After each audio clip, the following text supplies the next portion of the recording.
Jadi kita mau percaya yang bagaimana? Kalau Apanya? Anda bilang, kalau Abang bilang, ah itu penulis, karangan penulis. Jadi terus kita mau percaya yang mana?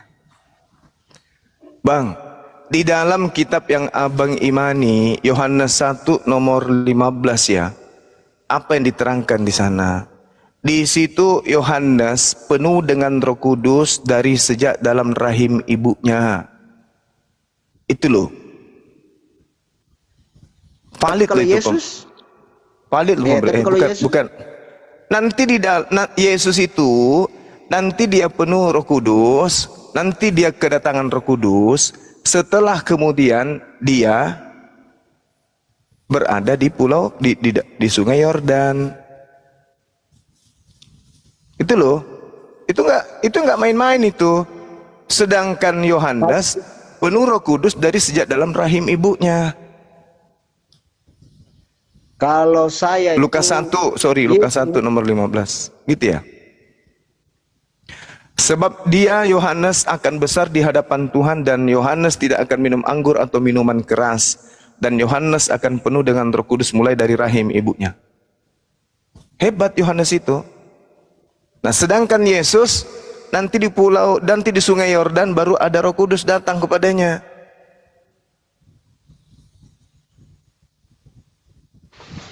Makanya dikatakan di dalam Matius tadi yang saya bacakan kepada saudara, Matius 21, Yesus berkata, siapakah di antara kedua orang ini yang melakukan kehendak ayahnya?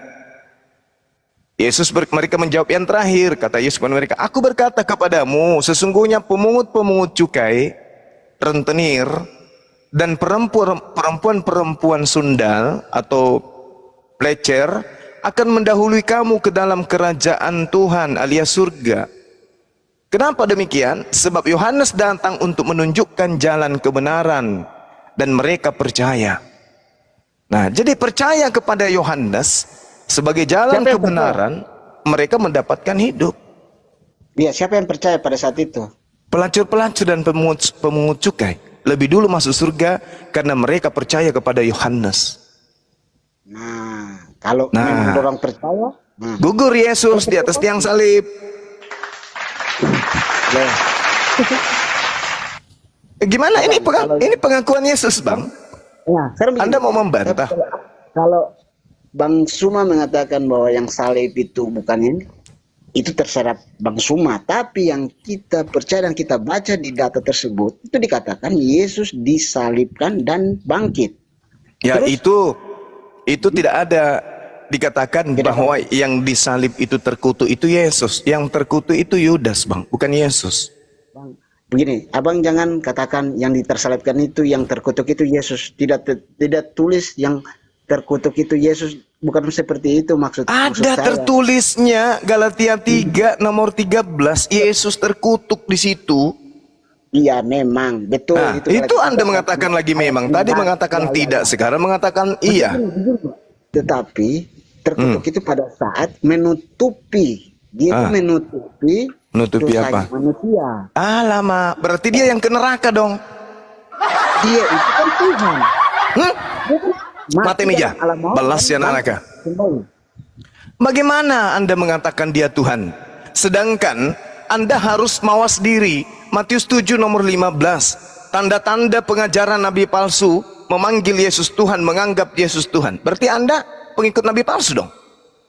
Sekarang begini, kalau kita memakai nama Tuhan, tetapi nama Yesus, tetapi apa yang kita pakai itu di dalam data Bible.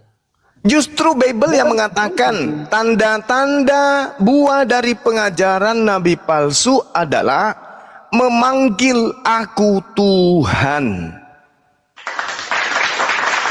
Makanya tadi jajanan atau jualan produk yang dijual oleh Roma Yunani itu tertolak oleh Yesus. Kenapa? Pelacur, pesundal itu lebih dulu masuk surga karena percaya kepada Yohanes. Coba, tidak perlu kemudian penyaliban. Penyaliban ini produk Roma Yunani, produknya orang-orang Parisi yang dijual ke Romawi Yunani. Kenapa dijual ke Roma Yunani? Karena Roma Yunani memang jauh sebelum Kristen mereka sudah menganut ajaran Trinitas. Dewa nuzul jadi manusia. Separuh dewa, separuh manusia. Begitu saudara. Kita berbicara mengenai data, dalil.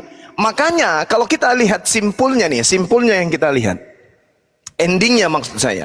Kalau kita melihat ending, yang tertuju kepada penyaliban itu adalah orang yang terkutuk. Yang menjadikan kemudian penyaliban itu ada adalah iblis. Lalu kemudian yang mengikuti iblis itu adalah saudaranya iblis. Wa kanal kafiru ala rabbihi zahira. Dan adalah orang-orang kafir, penolong-penolong setan di dalam mendurhakai Tuhan pencipta langit dan bumi. Dan benar saja, ketika iblis kemudian mempersembahkan tumbal di atas tiang salib, siapa yang mengaminkan penyaliban? Siapa yang mengimani penyaliban? Siapa yang rangkulan dengan penyaliban? Siapa yang menerima hadiah dari iblis di atas tiang salib? Kristen kan?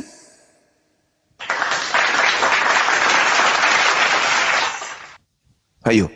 Maka iblis bagi Kristen adalah pahlawan tanpa jasa. Coba aja kalau iblis tidak merasuki Yudas, ada penyaliban? Tak ada. Coba aja kalau iblis tidak merasuki imam-imam kepala, apa ada penyaliban? Tak ada. Coba aja kalau kemudian iblis tidak merasuki mahkamah agama, apakah ada penyaliban? Tak ada. Maka seharusnya orang Kristen itu berterima kasih kepada siapa? Kepada Tuhan atau kepada iblis? Itu pemikiran Bang Suma. Itu bukan pemikiran saya, saudaraku, bukan. Sudah tertulis di dalam Bible tersebut. Itu berjalan seperti apa yang kita percayai. Iya, benar. Dengan Oke, silakan bicara. Memang silakan. kalau iblis memang kalau dia tidak masuk ke dalam imam atau Yudas, lah memang tidak terjadi. Maka tidak terjadilah penggenapan itu, pastilah tidak tertulis juga di ayat-ayat Alkitab kami. Oke. Kan seperti itu. Oke, bagus. Anda sudah mengakui. Lalu siapa yang menerima hadiah dari iblis ini? Kalau Tuhan kan tidak. Amsal 6:16. Apa kata Tuhan di sana? 6 perkara yang dibenci oleh Tuhan. Bahkan 7 kekejian di dalam hatinya.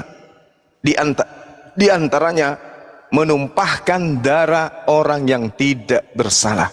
Itu kekejian. Itu hal yang dibenci Tuhan. Pembunuhan, penyaliban terhadap Yesus adalah kekejian bagi Tuhan. Tapi bagi iblis, penyaliban adalah keselamatan.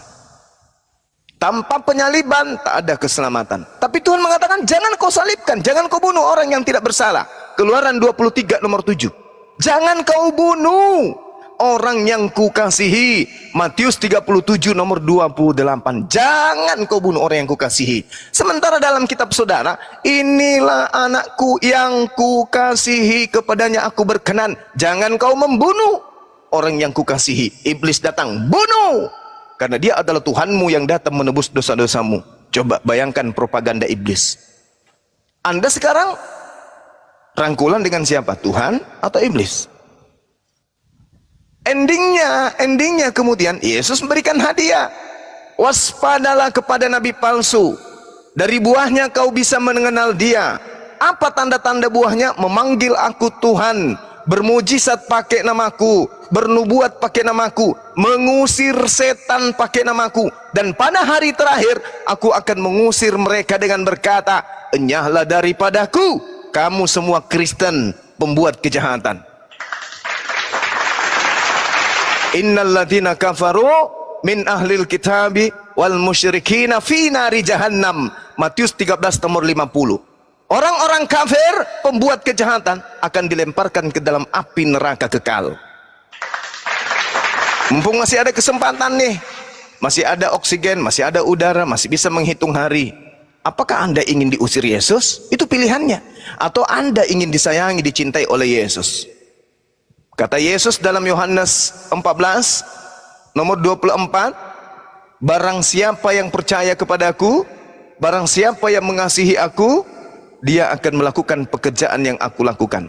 Dia akan mendengarkan perkataan yang aku katakan. Sebab perkataan yang kau dengarkan bukan daripada aku, tapi dari Tuhanku yang telah mengutus aku. Mana perkataan Yesus? Sembahlah aku Mana? Tunjukkan ke saya. Ada? Makanlah babi. Ada? Janganlah sunnah. Begini, Ada? Silakan, begini, Bang. Bang. Silakan. Ya. Sabar, saya bisa bicara sedikit itu. Silakan. Panjang lebar ya, juga boleh. Silakan. mengenai kepercayaan kami sebagai umat Kristiani.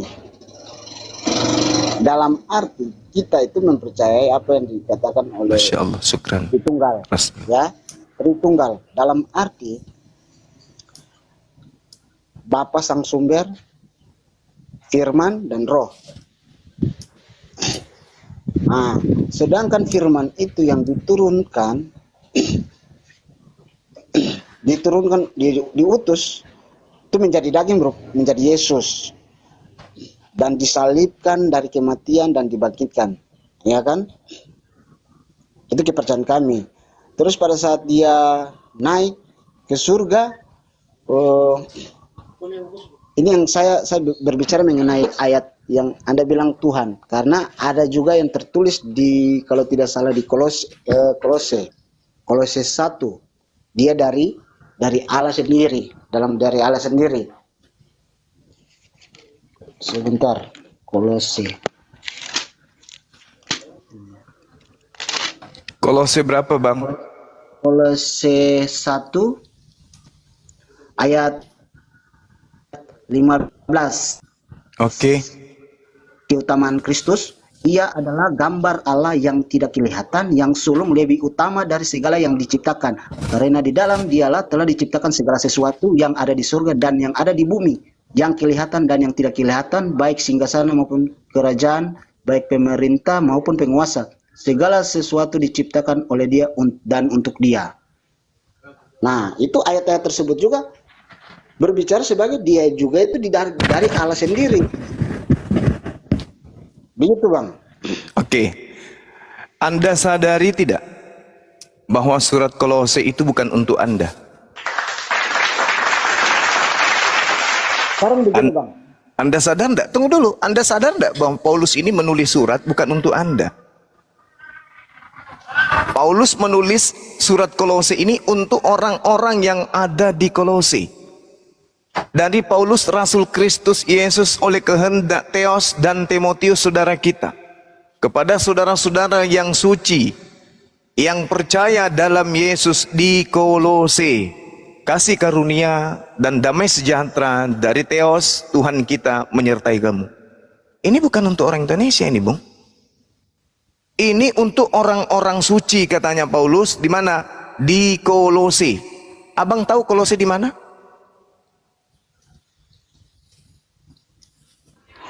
Abang tahu Kolose itu di mana? Tunggu. Memang saya tidak tahu Kolose di daerah mana. Kolose itu ada di Frigia, Bang.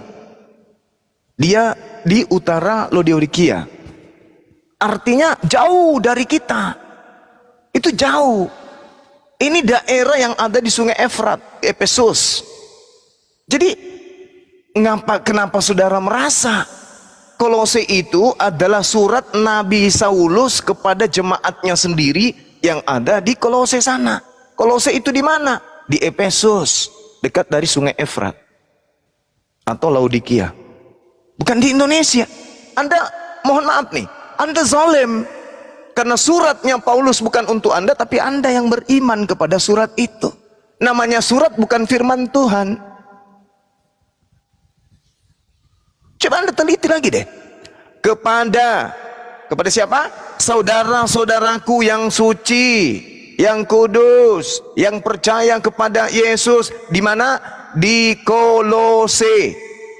Sekarang saya bertanya, pemahaman Anda mengenai surat Paulus di Kolose itu kenapa cuma khusus untuk orang sana? Terus kalau kita yang di Indonesia tidak?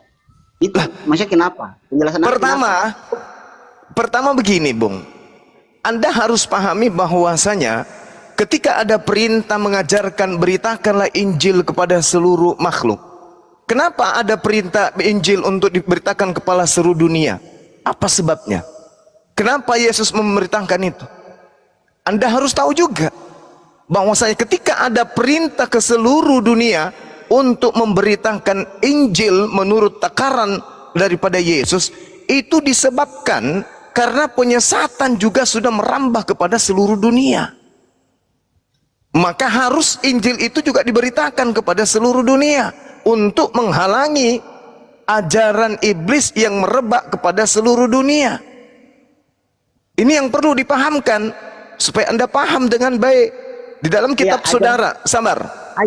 Ajaran iblis itu yang bagaimana? Sabar bang, sabar. Di situ Yesus mengatakan, celakalah engkau wahai ahli Taurat, celakalah engkau wahai orang Farisi, celakalah engkau wahai orang munafik, engkau mengarungi lautan, engkau menjelajahi daratan. Matius 23 nomor 15. Oleh karena itulah kemudian harus ada oknum roh penolong lain yang harus menginsapkan dunia akan dosa. Kenapa demikian? Karena adanya orang yang mengarungi lautan, menjelajahi daratan untuk mentobatkan orang-orang masuk ke dalam ajaran agamanya. Maka harus ada penolong lain yang menginsapkan dunia akan dosa orang tersebut, oknum tersebut. Nah, kembali kepada tema kita. Paulus menulis surat untuk orang Kolose, terkhusus untuk mereka kemudian, bukan untuk Anda. Ada enggak untuk Anda surat-surat Paulus itu? Nah, gini bang, kalau Anda bilang kalau untuk kita, terus sekarang begini, kita mempercayai perjanjian baru ini, ya kan? Otomatis apa yang tertulis dalam perjanjian baru kita harus percaya itu, mau dari pihaknya negara manapun ya. Kita kalau percaya, kita imani, kita pakai ayat tersebut, ayat Alkitab tersebut. Oke. Terus kalau bukan kita, terus kita mempelajari ayat yang mana? Oke, baik. Sekarang tunjukkan perintah Yesus untuk beriman kepada perjanjian baru. Bukankah Yesus mengatakan di dalam Yohanes 17 nomor 8? Sabar. Yohanes 17 nomor 8. Segala firman yang kuterima dari Tuhan telah aku sampaikan kepada muridku, dan muridku telah menerimanya, dan mereka percaya bahwa aku adalah rasul utusanmu. Aku adalah utusan Tuhan. Murid-murid Yesus setelah menerima firman, muridnya percaya bahwa Yesus adalah rasul Tuhan. Firman yang muncul di tangan Anda justru mengharuskan Yesus itu Tuhan. Kebalik. Berarti antara pengikut Yesus dan penulis kitab saudara berbeda. Kalau Anda mengatakan sama, tolong, mana legitimasi dari Yesus? Ikutilah perjanjian baru. Ada? Begini. Oke, sebentar. Ini diskusinya udah terlalu panjang dan jauh, tapi nggak ada poinnya gitu Bang Juma.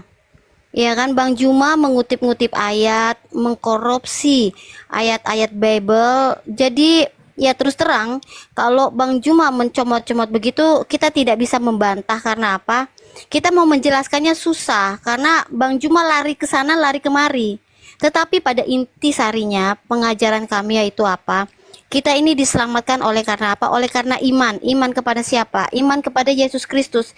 Dan bagi kami, Yesus adalah Tuhan dan Juru Selamat, itu sudah fix. Jadi, ada dalilnya dari Yesus iman selamat, orang selamat karena iman? Ada? Iya, yang jelas. saya tahu Di Yesus Efesus, mengatakan, itu Efesus. Efesus 2 ayat 8. Oke, saya baca sebentar ya, supaya Bang Juma juga dengar. Sebab karena kasih karunia kamu diselamatkan oleh iman. Itu bukan hasil usahamu, tetapi pemberian Allah. Itu bukan hasil pekerjaanmu. Jadi janganlah ada yang memegahkan diri, karena kita ini buatan Allah, diciptakan dalam Kristus Yesus. Jadi kita ini hanya diselamatkan. Kita ini semuanya sebenarnya manusia yang sudah jatuh ke dalam dosa, yang tadinya ini harusnya mati di sini. Kalau saya rasa Bang Juma paham ya, mati itu bukan hanya secara fisik atau jasad, tetapi mati secara rohani, yaitu mati kekal selama-lamanya di dalam neraka. Nah, itulah fungsinya Yesus datang ke dunia, atau Allah yang bereinkarnasi menjadi Yesus Kristus. Dia untuk menyelamatkan. Jadi kalau tadi Bang Juma kita muter-muter ngomong ayat per ayat, itu melelahkan Bang Juma, karena untuk mengetahui Bible itu sendiri kita harus belajar membaca dari pertama, karena Alkitab ini tidak bisa dipisah-pisah gitu loh. Dia merupakan satu kesatuan, baik perjanjian lama maupun perjanjian baru. Tetapi intisari dari semuanya itu adalah Allah yang menyelamatkan manusia. Bukan cuma orang Kristen saja, bukan hanya orang Yahudi saja, tetapi semua manusia. Buktinya apa? Semua dunia mau tidak mau, suka atau tidak suka, kita mengakui akan adanya kematian dan kebangkitannya. Itu saja. Bahkan sebentar lagi kita akan merayakan kenaikan dia ke surga. Itu diakui oleh dunia. Jadi seperti pembahasan kita ini, ya silakan. Memang kalau Bang Juma tidak mempercayai Yesus itu adalah Tuhan, itu nggak masalah buat kami, ya kan? Tetapi tidak memporak-porandakan pengajarannya. Seperti itu aja. Oke, baik. Untuk itulah kemudian roh kebenaran itu datang menginsapkan dunia akan dosa. Kenapa? Karena mendunia orang sudah melakukan dosa dengan menyembah makhluk ciptaan Tuhan. Itu poin pertama. Oleh karena itulah kemudian nabi kebenaran itu datang untuk menginsapkan dunia ini. Karena sudah merebak ke seluruh dunia orang melakukan dosa menyembah kepada selain Tuhan. Oke, lalu menurut Bang Juma siapa yang menginsafkan dunia? Siapa yang menginsafkan itu? Jangan terlalu panjang Bang Juma. Saya tanggapi semua poin-poin halusinasi Anda. Semua halusinasi Anda yang tadi itu, halusinasi Anda akan saya jawab satu-satu yang tadi. Kemudian, ketika Anda membawa Efesus, tak ajarin baik-baik ya. Efesus itu adalah negara dari Turki, bagian Turki modern pada saat sekarang. Letaknya dekat pantai barat, di tepi laut Aegea. Orang kalau belajar itu harus sampai ke sana. Sedangkan Efesus ini ditulis oleh Paulus, Nabi Saulus. Dikatakan begini, dari Paulus Rasul Kristus Yesus oleh kehendak Theos kepada orang-orang kudus di Efesus, di Turki sana. Anda merasa orang Turki? Yang tadi yang bawa kemudian Kolose, Anda merasa orang Kolose? Anda merasa orang Tarsus rupanya? Ini suratnya orang. Sabar Bang, sabar. Ini surat untuk orang yang ada di Turki. Kenapa ente yang merasa? Ini surat untuk orang yang ada di Efesus, Kolose sana. Kenapa Anda yang merasa? Udah pecah rupanya otak Anda. Kemudian ketika saudara-saudara di sini mengatakan dengan gagahnya bahwa Yesus datang, kemudian datang untuk apa? Beliau datang untuk apa Yesus itu? Datang untuk menyelamatkan siapa? Menyelamatkan Bani Israel. Dia mengatakan, aku diutus hanya kepada domba yang sesat. Sejak kapan saudara menjadi domba? Sedangkan Paulus sendiri mengatakan di dalam Galatia 1 nomor 16, nomor 17, aku diutus sebagai nabi kepada orang-orang yang tidak bersunat. Galatia 2 nomor 8, aku diutus kepada orang-orang yang tidak bersunat. Berarti nabi dan konsep pengajarannya yaitu Paulus Kristen. Di Kisah Para Rasul 24 nomor 5, Paulus ini adalah pendiri Kristen. Berarti kode etik di dalam mengajarkan sebuah pengajaran antara Yesus dan Paulus berbeda ajaran, berbeda konsep ketuhanan, berbeda kitab suci. Itu yang saya katakan kepada saudara. Sehingga saya jawab pertanyaan terakhir. Siapa yang kemudian menginsapkan dunia akan dosa? Baca Yohanes 16 nomor 7 sampai nomor 15. Apabila dia datang, yaitu nabi kebenaran, dialah yang akan mengajarkan segala sesuatunya yang berkaitan dengan kebenaran, keadilan, dan penginsapan dunia akan dosa. Kenapa dia datang pada abad ke-7? Karena dunia sudah merebak dosanya kemana-mana, dibawa oleh penjajah kemana-mana, mengajarkan menyembah kepada manusia. Penginsapan dunia itu harus datang kemudian. La ilaha illallah Isa Rasulullah. Oke, sudah kepanjangan Bang Juma. Oke, silakan. Anda juga jangan panjang kalau gitu. Oke, saya nggak panjang-panjang, ya kan? Jadi ini sudah mengerucut ya. Jadi lah, kita lihat di sini berarti otoritasnya di antara dua pengajaran ini. Kalau di dalam Injil atau Bible itu adalah Yesus yang membawa pengajaran itu, sedangkan di dalam keislaman sendiri adalah Nabi Muhammad. Oke, sekarang kita lihat otoritasnya antara Nabi Muhammad dan Yesus Kristus. Salah, Yesus, salah Anda. Sorry, saya interupsi. Kok salah? Antara salah Nabi Muhammad dengan Paulus. Sebentar gini loh, Bang Juma. Jangan Anda hantamkan Nabi kami. Nabi dengan Nabi nggak bisa. Harus melalui Nabi Anda. Nabi Anda Saulus, bukan Yesus. Lo apa? Lo apa? Mana pengakuan Yesus kalau dia diutus untuk orang Indonesia? Mana? Sabar. Anda jangan nipu di sini, jangan nipu Mbak, jangan nipu. Jangan menipu, jangan menipu. Jangan Anda yang memelintir. Saya diam saja loh. Anda yang memelintir. Ya, kan? Pengakuan Yesus. Saya tidak memelintir. Saya membawa kitab Coba tunjukkan loh. Pengakuan Yesus dia diutus untuk kepada seluruh manusia. Tunjukkan. Sudahlah. Mana? Itu kita buka data bisa mana datanya? Bisa bantu cari. Mana? Ini sampai kiamat tidak akan ada. Loh, sabar dong. Ini kan waktu ya udah, tunjukkan. Tunjukkan. Ya, kan? Kalau menurut saya, tunjukkan dulu datanya. Yesus mengaku diutus kepada seluruh manusia. Tunjukkan dulu datanya. Sebentar. Kalau menurut saya Bang Suma ini dia menceritakan seperti bukan menerangkan dalam arti ayat-ayat Bible itu, tapi menceritakan sejarah-sejarah, cerita sejarah kayak Paulus pergi ke Efesus atau Paulus itu pengakuan suratnya. Pengakuan suratnya, aku menulis surat untuk siapa? Saudara-saudaraku yang ada di kota Filipus, Efesus, Kolose. Sorry. Iya, tapi terus Bang Suma ini tidak mempercayai apa yang Paulus itu tulis. Saya percaya. Paulus menulis sebuah surat untuk orang yang ada di Efesus. Efesus itu di mana? Nah, sekarang Turki. Memang kita orang Indonesia, tetapi mana suratnya Paulus untuk orang Indonesia ada? Nah, sekarang begini Bang, kalau abang belajar Al-Quran itu dari mana? Nabi Muhammad SAW itu diutus untuk kafatan linnas, untuk seluruh umat manusia. Tapi tercurahnya di mana? Tercurahkan di mana? Di Arab sana, ya kan? Iya. Sedangkan orang Indonesia. Iya, karena ajarannya diperuntukkan untuk seluruh manusia. Tidak bisa Bang. Bil bayyinati waz zubur wa anzalna ilaika dzikr litubayyina lin-nasi. Engkau diutus untuk seluruh umat manusia. Mana pengakuan Yesus diutus untuk seluruh manusia? Mana? Yang ada Matius 15 nomor 24, aku diutus hanya kepada domba yang sesat dari umat Israel. Nah, mana pengakuannya untuk seluruh manusia? Mana?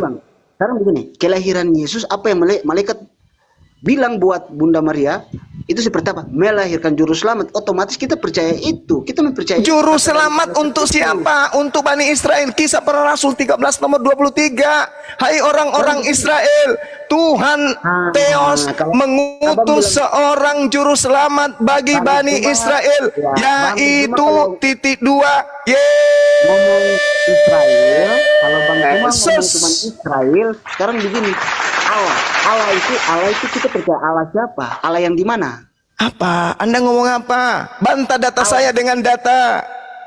Allah Yahweh ini itu di mana? Apa? Yahweh itu dewanya orang Mesir. Jangan bawa-bawa Yahweh. Kita itu percaya Allahnya Israel. Allahnya Nabi Musa. Allah itu apa, Bang? Allah itu apa? Allah itu apa? Allah dalam bahasa Ibrani, Alef, Lamet, He itu artinya adalah sumpah serapah.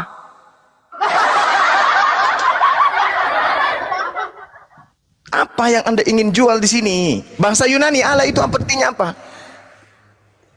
Allah artinya apa dalam bahasa Yunani? Hah? Bang? Bahasa Ibrani Allah artinya sumpah serapah. Kalau dalam bahasa Yunani apa artinya Allah? Begini, Bang, kita tidak mempelajari bahasa Yunani karena kita orang Indonesia, betul. Nah, terus kenapa Anda bawa-bawa Allah? Allah itu dalam bahasa Yunani Anda harus pahami. Lalu terus di Alkitab kami tertulis Allah. Allah berarti Tuhannya umat Islam. Yang mana yang benar ini? Anda mau kemana? Allah Ibrani, Allah Yunani, atau Allah Arab? Anda mau kemana? Karena Allah itu kalau di Indonesia, kalau Anda bilang seperti ini, dari selama saya hidup, kenapa Alkitab ini tidak pernah bicara atau bilang kalau kata Allah itu tidak boleh di Alkitab. Islam itu terlalu kasih kepada kalian. Islam itu terlalu sayang kepada kalian. Sehingga Islam itu tidak frontal. Coba kalau misalnya saya pelihara ayam saya kemudian saya kasih nama Yesus. Kalian pasti ngamuk kan? Tapi kami karena rahmat kepada kalian, kami nggak frontal. Saya kasih saya 4. Sabar Bung, sabar 30 detik. Dengarkan saya Bung, dengarkan saya supaya Anda lain kali itu belajar secara ilmiah, secara etimologi kajian-kajian ilmiah yang berpendidikan sedikit. Ada Ibrani, ada Ibrani, ada Yunani, ada Arab, ada Indonesia. Allah dalam bahasa Ibrani artinya sumpah serapah. Allah dalam bahasa Yunani artinya hanya atau melainkan. Anda bisa lihat di Matius 10 nomor 34, kata Allah ada di sana. Arab, Allah itu adalah nama Tuhan pencipta langit dan bumi dalam bahasa Arab. Lihat KBBI. Allah dalam bahasa Indonesia seperti atau semisal. Yang mana yang Anda maksud ini? Sumpah serapah, melainkan, semisal, atau Tuhannya umat Islam yang Anda sebut-sebut? Sebentar Bang Juma, Bang Onel, ini kita topiknya supaya nggak melebar. Kita kalau kritik teks itu terlalu dalam, ya kan? Jadi kita balik lagi ke pengajaran inti. Nah, jadi makanya hati-hati berargumen. Di dalam keyakinan kita ini kan ada dua agama yang besar dan kitab yang kita percayai sama-sama hampir mirip, iya kan? Nah, disitulah kita tahu siapa yang membawa pengajaran Kristen dan siapa yang membawa pengajaran di dalam Islam. Kita tahu di sini adalah Yesus dan bukan Yesus, Bung. Aduh, Mbak, Yesus tidak pernah mengajarkan Kristen. Sekarang begini, kalau Yesus tidak mengajarkan Kristen, lalu tapi kami tidak menipu, Bang Juma. Di mana Yesus mengajarkan Kristen? Saya bawa produk sendiri. Di mana Yesus mengajarkan Kristen? Saya sendiri, tapi kenapa saya dibilang penipu? Ya jelas penipu. Di mana Yesus mengajarkan Kristen? Di mana? Ikut Kristus. Salah Anda. Pengikut Kristus itu bersunat, ibadah Sabat, kitabnya Taurat, ibadah menyembah kepada Tuhannya Abraham, Ishak dan Yakub. Mereka tidak makan babi. Rumah ibadahnya sinagoge, Baitel atau Baitullah. Itu pengikut Yesus. Yohanes 10 nomor 27. Ini Bang Juma kurang referensi kalau bicara seperti itu. Mana coba tidak perlu membahas. Jadi tunjukkan dalilnya di mana ada pengikut Yesus tidak bersunat. Kita ke substansinya aja. Tolong tunjukkan di mana dalilnya ada pengikut Yesus makan babi. Pengajaran. Coba tunjukkan di mana pengikut Yesus di luar Yahudi. Tunjukkan ke saya. Ada? Siapa namanya pengikut Yesus di luar Yahudi? Ada? Siapa? Andrianus. Soal keselamatan itu tidak masalah tentang makanan atau minuman atau apapun juga, tetapi keselamatan itu datangnya dari sendiri. Inilah kalian Kristen ngarang bebas. Alamak. Sekarang saya tanya dengan Bang Juma, apakah di dalam pengajaran Bang Juma keselamatan itu sudah dijamin atau tidak? Dijamin. Wow, di mana ayatnya? Di mana ayatnya? Justru umat Islam itu kemudian diterangkan mewarisi surga Firdaus saking di atas jaminan. Kalau begitu saya tanya, berarti Nabi Muhammad sekarang sudah ada di mana? Sekarang Rasulullah Muhammad SAW dia berada di alam roh. Iya, kita semua orang mati itu berada di alam barzah. Berarti belum sampai di surga kan? Kan memang belum ada yang masuk surga sekarang. Oke, nah inilah yang selangkah lebih maju. Kalau Yesus sekarang sudah ada di surga. Nenek Kiper, mana dalilnya? Saya mau tanya, kita mana dalilnya Yesus di surga? Di surga. Tunjukkan dalilnya kalau ada Yesus di surga. Kalau ada dalilnya Yesus di surga, hari ini juga saya lamar Anda. Tunjukkan. Mana dalilnya? Sekarang gini, saya dalilnya di luar Alkitab. Saya kirim Pamong Praja 2 komando 2 tim untuk jemput Anda. Kalau Anda bisa menunjukkan Yesus Anda di surga. Ya sudah, siap-siap saja bisa. sekarang. Bang Juma nggak bisa. Siap. Ini punya Palopo ini nggak bisa, punya Palopo ini. Sembarangan hostnya. Enak. Mana dalilnya Yesus di surga mana? Ngaco.